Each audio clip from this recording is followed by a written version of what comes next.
What's up, YouTube? Back in the garage. Nick is here. Videos have been a little sporadic, so sorry about that, but trying to get back on track here. Work has been kind of busy. April was a huge month at work, so now that I'm over that hump, should be able to get back with some consistency in the garage. So yeah, we have the Rx8 outside and the 350Z inside. And Nick, don't tell me you're doing another alignment. Not this time. I found a shop to align my car and so no more not mess it up or tell me they can't do it. So no more fishing string alignments. Well, at this point, I'll probably just two-plate it if I adjust anything. Because you know now you have a good starting point. Yeah, and if I do anything crazy, I have somewhere to take it now. So Nick brought this last week, and what is so special about this diff?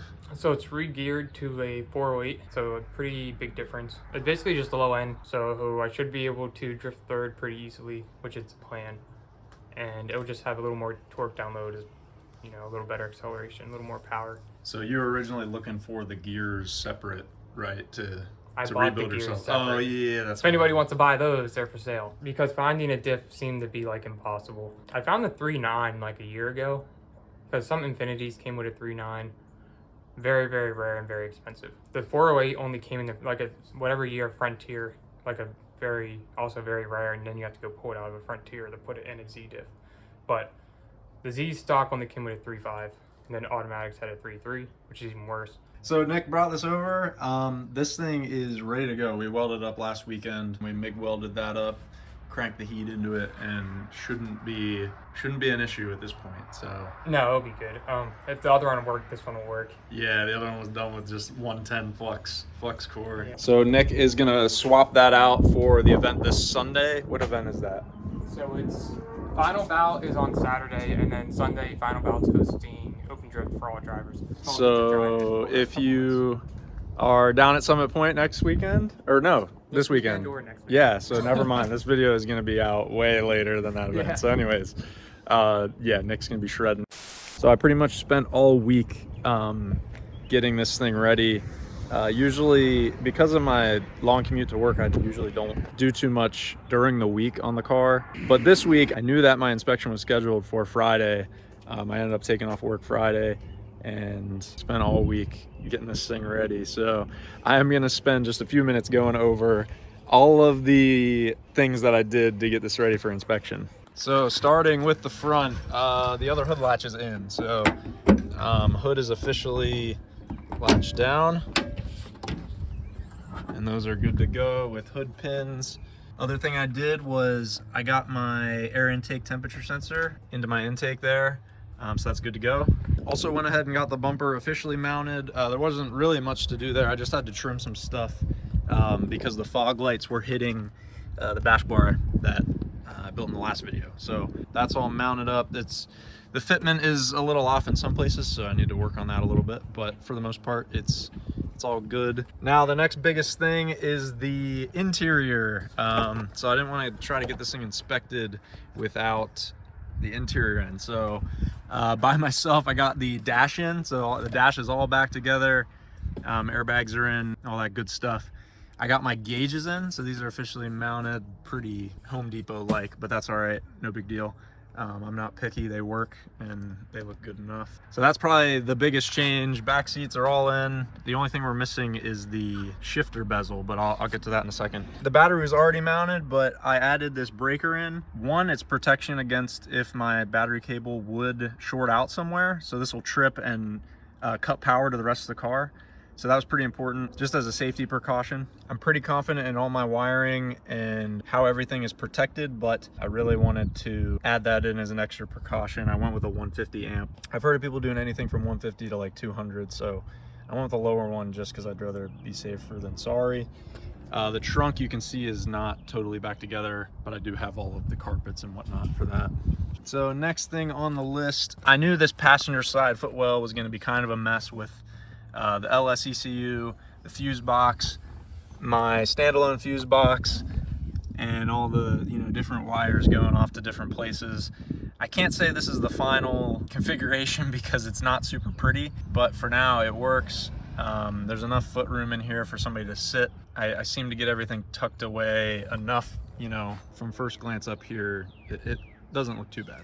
So roast me if you want. It's not the prettiest thing in the world, but it's better than it being in the engine bay as far as I'm concerned. So I may go back through and, you know, try to make everything a little bit tidier, but for now it'll do. And as far as Mazda ECU, the engine ECU that just is running my coolant temp sensor and my crank position sensor is underneath that piece of plastic there in the dash. There's a nice spot there for it to sit, and it's just kind of zip tied in there.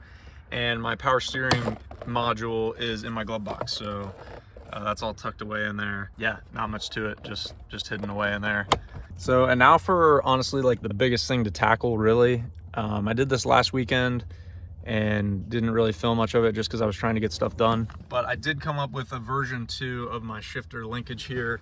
Mine seemed to be coming loose and it was pretty sloppy, so I have a new version here which is slightly better, kind of a clevis end on each side, and I cut out some lugs that I welded to each shaft. So a little bit better of a mechanism now, and it shouldn't loosen up on me like the other one did. And it seems to be shifting smooth right now, no issues. And I think it was a pretty solid upgrade from the initial design that I had. And then as you can see, another big project here is this diamond plate that I made for this. This is aluminum, and I basically have some sound deadening and heat shielding on the bottom of it, and it's pretty much sealing up this hole. So it's kind of just bolted down, sandwiching in the sound deadening in between, and it's creating a nice seal. This aluminum is getting really hot, so I may add another layer and try to double up on some stuff, but for the most part I think it's working out well. And then I have, this is like a Miata shift boot, and then the AR5 shift boot I just kind of have screwed in there just to seal it up a little extra on that shifter. But for the most part it's working really well. So the last step is just to get the shifter bezel in there with this ashtray kind of fitted in. Right now nothing fits, so we'll make it work though. And then finally, more safety precautions. Fire extinguisher is mounted back here where I can kind of easily access it if I need to. I can open up the rear door from my seat and grab it. It's got this quick release bracket, so I can pull it off of there pretty quickly. That will mount on my roll bar whenever I get to that point, but for now, that's a pretty good spot for it. Not hurting anybody in there. So hopefully that was interesting enough. I felt like I got a lot done this week, especially because most of it was done after a long day of work. So it was satisfying to get to the end of the week, get an inspection sticker on there. The car is registered as a classic, so no emissions required here in PA on classic vehicles, which is very nice because I can take it and get it inspected honestly without trying to cheat the system or lie about anything. So it is a fully street legal vehicle now. What do you think about that, Nick? Fully street legal. Awesome. Pretty dope, right? It's very dope. So, and now the very next day, tomorrow, I'm gonna take it on a nice hour-long road trip to see some friends from college. So I was joking with Nick, they're all my friends from college that aren't car guys. So they're just gonna look at it and they're gonna be like, wow. Oh, that's cool. You know, yeah, is it fast? Like, how fast is that? Does everyone do that? Nick always talks about people who like see his 350Z and are like, wow, is it fast? Every time.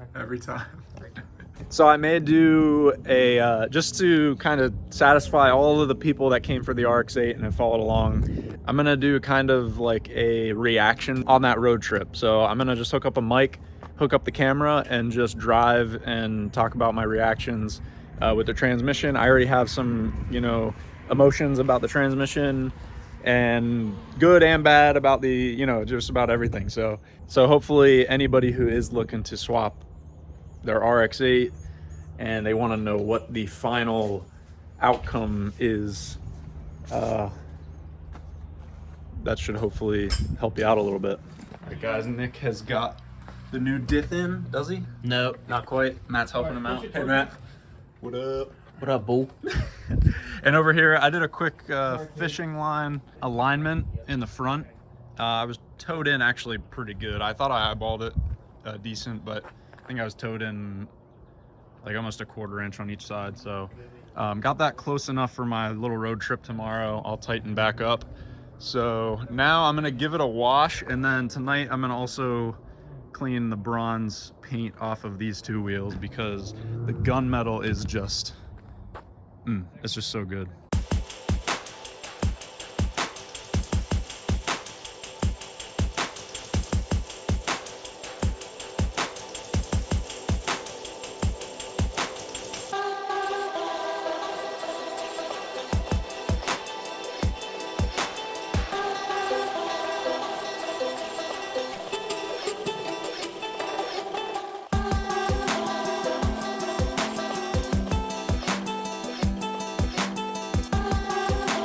What is up, YouTube? Back in the garage. Today is an exciting day because as of yesterday, this thing is officially inspected. So today we're going to take it on its first road trip and put it to the test.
Alright guys, so I'm hoping the audio quality is half decent.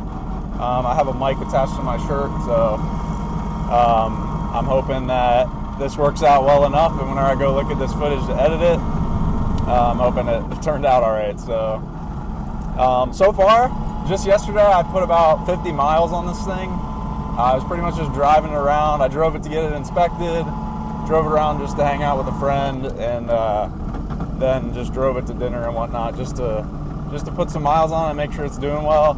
And now today I'm taking about an hour drive up to see some friends, and hopefully I make it there. So we're crossing our fingers. As you'll hear from the drive, there are a lot of noises. My trans tunnel that I cut open is leaving a lot of room for transmission noises to come up through. I did seal it off. Unfortunately, it still is making a good bit of noise, so I may have to double up on my layers there. For the most part, it doesn't bother me, but for like long road trips and stuff like I'm doing today, it could get pretty annoying. So overall, it's been running really well. Haven't had really any issues. Like I said, the transmission is noisy, so I don't want to say I'm nervous, maybe just paranoid about that. But I have some thoughts about that I'll talk about a little bit later. Got the engine up to temp, so we'll give it a little pull getting on the highway here. A little second to third gear action.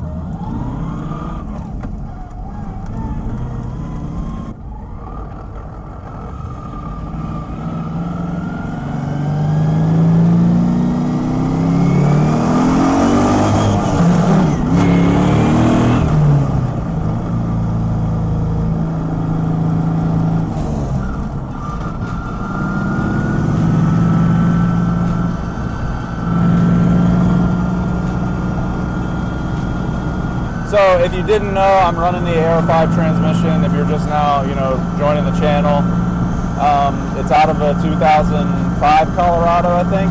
Not sure of the year completely, but it was out of a two-wheel drive, 5-speed Colorado. So currently, as you can hear, it's got a little bit of a whine to it. I'm currently cruising in 5th gear. We're going about 60 miles an hour, 2,500 RPM, so really not too bad as far as ratio. But it's just noisy. Partly could be my trans tunnel, partly could be the solid mounts causing it to whine so much. I've also noticed that it chatters a lot, like since it is hard mounted, It's very harsh, I should say. So I should have expected that. The AR5s are usually mounted on a big pillow of rubber, and like I'd imagine it's very soft. So, but yeah, for the most part, even though it's whining a lot, it shifts smooth, so no complaints there. No grinding really. The only grinding I've experienced is whenever I'm parked on a hill and I try to shift into reverse. But that is, I've come to the conclusion that's only because of the linkage. It's like whenever I shift over in reverse, for some reason it's not quite getting the whole way over. I think I might need to stiffen it up a little bit. And again, I upgraded or redesigned my shifter linkage. But yeah, for the most part, I feel like the noise you're just gonna get whenever you're cutting big holes in your trans tunnel.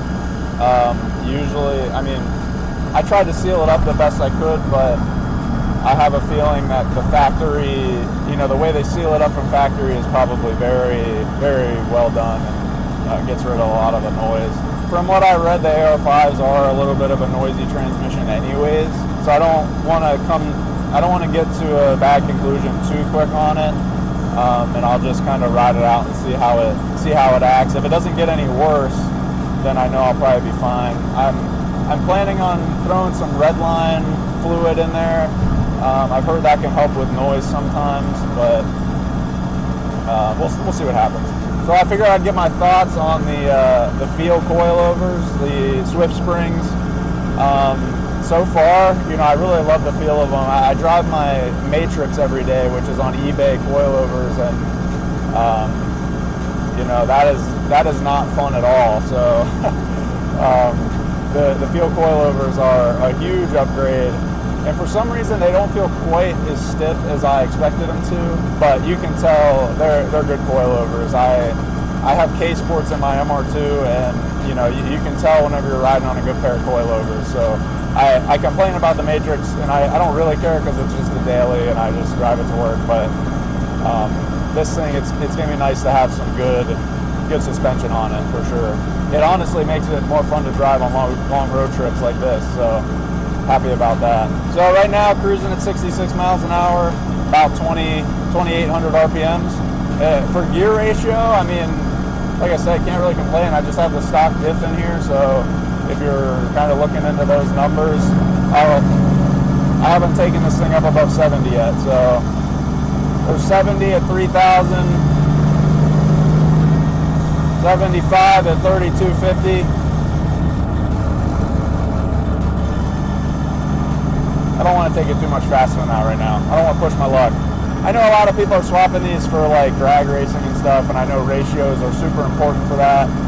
And even for drifting it is, but for staying on the cheap, stock diff, just with a reinforced subframe and a $200 transmission and, the cost of the adapter, I'm not complaining about the gear ratios. I think my other option was going to be a CD009, and I don't think those are too much better. So yeah, not complaining at all.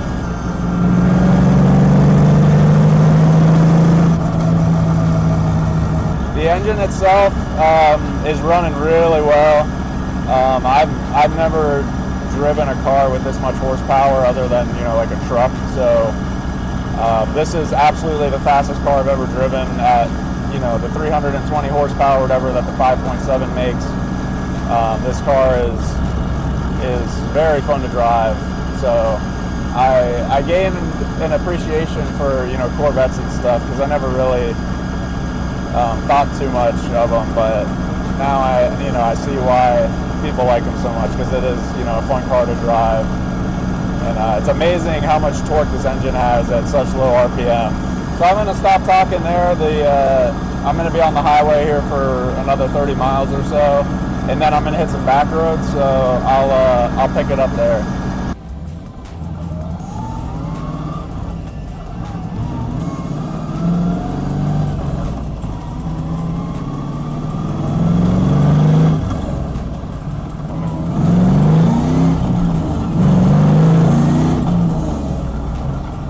This thing's fun. Fourth gear isn't whining quite as bad.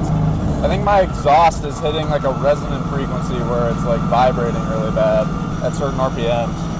Yeah, I made myself late by filming this video for you guys. So I'm eating some friends for breakfast, and I made myself late just to get this video for you guys. So you're welcome. I'm just kidding. Glad to be doing this. I'm having a lot of fun making these videos, and this is a really easy video for me to make. So it'll be easy to edit, easy to film, and I think it'll be helpful for you guys. I know I wish there were more videos like this whenever I was looking, you know, into doing the swap. So for the most part, you know, LS swap reaction videos are all going to be similar, but the fourth gear has a weird vibration to it. Not sure what that could be. $200 junkyard trans, that's all I can say. So one thing I'll be curious to see is what type of gas mileage this thing gets. I put some premium in it yesterday. I think I'll be running on premium pretty much all the time. I don't know if these engines require premium, but I'm not going to risk it. Want to keep this thing healthy. I'm expecting it to get like 20 miles to the gallon maybe. If I get that, I'll be happy. Any more than that, I'll be just honestly surprised, but I won't complain, that's for sure. Should be getting into some tight corners here. I'm gonna see how the suspension feels, how these things handle, especially with the newfound weight in the front.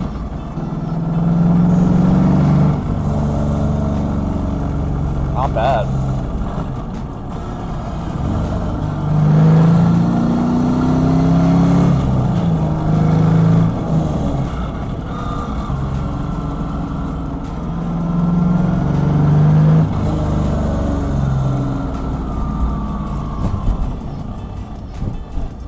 Give it a little juice here. Oh, car coming.